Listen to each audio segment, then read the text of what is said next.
If you can't trust a government to fill in the potholes, to keep the police in line, how are you going to entrust them with the life of another person? They make mistakes.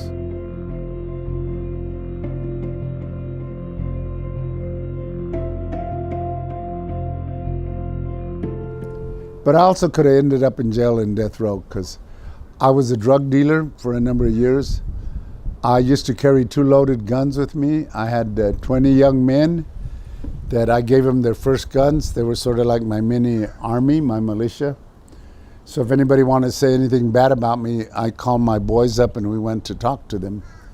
Because, we thought, if people fear you, that they're going to pay attention to you. And then later I found out, when I started learning about nonviolence, is that love is a stronger weapon. I've been involved in the death penalty in this country since 1985. And I've seen what international pressure can do, not only in this country, but when I was with Amnesty International. If you write letters to governments and you're polite about your letter writing and not nasty, people listen.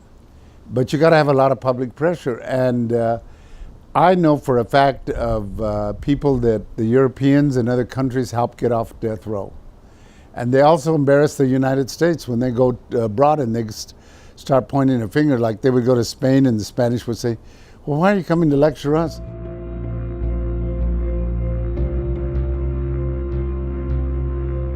We have a lot of murder victims' families that we work with that are against the death penalty. But there's some people that were lost a family member and they want the death penalty and they still want it. But we still embrace them because they have a right to that feeling, even though I feel it's wrong, but they have a right to have that feeling. So I was being interviewed for a film about Sister Helen Prejean, and who's the founder of Witness to Innocence. And they asked me, what would you do if they killed somebody really close to you in your family? What would you do? But when they asked me that question, all of a sudden I saw a flash in front of my eyes of maybe my daughter being killed. And I couldn't talk for about 5 minutes.